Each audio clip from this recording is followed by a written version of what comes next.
धन्यवाद पिता परमेश्वर। सभी का जय मसीह जी की। परमेश्वर के वचन में जाएंगे। परमेश्वर का जीवित वचन कहता है, यिर्मयाह 10:1 से लिखा है, मूर्ति पूजा और सच्ची आराधना क्या है। परमेश्वर की जीवित वचन में जरूर जितने भी भाई और बहन इस वचन को पढ़े और सुने, प्रभु ढेर सारा आपको आशीष देंगे और बहुत आयत से आशीष देंगे। जरूर फास्ट से लास्ट तक जरूर सुनिए उसको, क्योंकि प्रभु का वचन जीवित है और उससे पढ़े और सुने जाने में प्रभु जी सचमुच आप लोगों को ढेर सारा आशीष देंगे।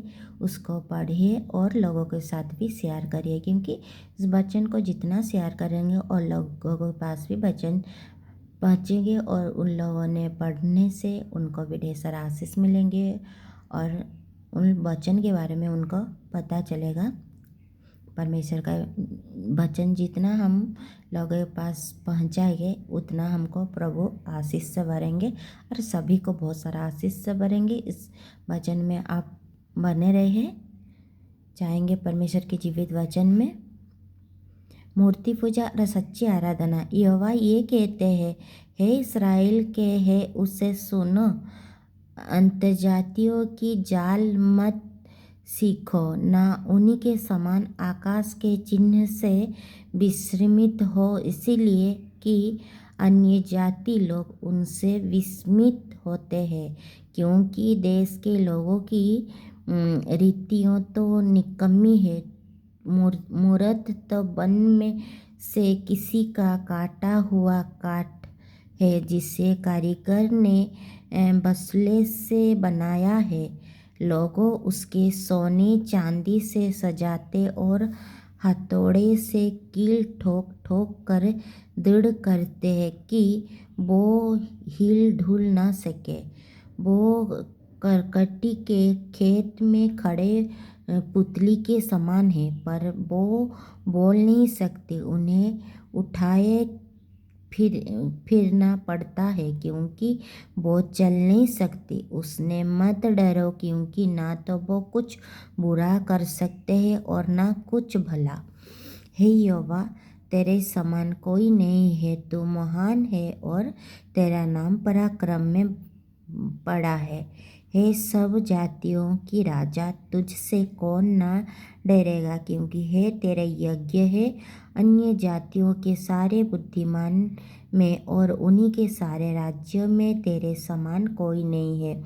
परंतु वो वसु शरीर निरे मूर्ख हैं, मूर्तियों से क्या सीखा। वो तो कठी है, पत्थर बनाई हुई चांदी तर्शीश से लाई जाती है और उपाच से सोने वो कारीगर और सुनार के हाथ की कारीगरी है। उन्हीं की बहरवे नीले और फैजनी रंग के वस्त्र है।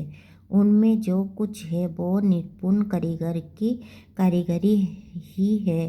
परंतु यहोवा वास्तव में परमेश्वर है, जीवित परमेश्वर और सदा का राजा वही है। उसी की प्रकोप से पृथ्वी कांपते हैं और जाति जाति के लोग उसके क्रोध को सह नहीं सकते।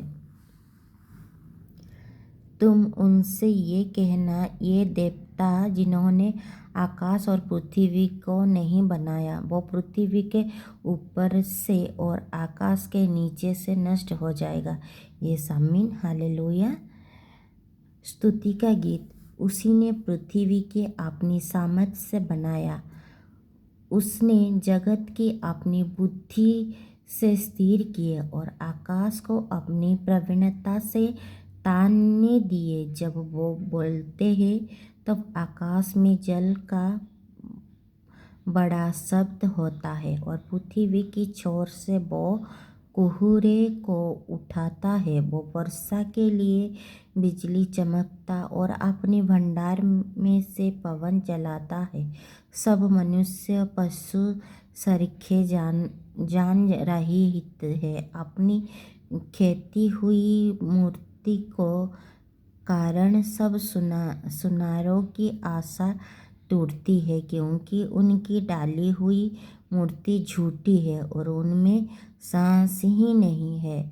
वो व्यर्थ और ठट्ठे ही के यज्ञ है। जब उनके दंड का समय आएगा तब वो नष्ट हो जाएंगी, परंतु याकूब का नीच भाग उनके समान नहीं है, क्योंकि वो तो सबका सृजनहार है और इस्राएल उसके नीच भाग का गोत्र है।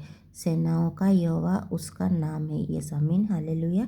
जितने भी भाई और बहन इस वचन को पढ़े और सुने जाने, प्रभु आप लोगों को ढेर सारा आशीष दे और बहुत आज से आशीष दे। यीशु मसीह की सामर्थ्य नाम में आमीन, आमीन, हालेलुया, हालेलुया। सभी को मेरी तरफ से गॉड ब्लेस यू।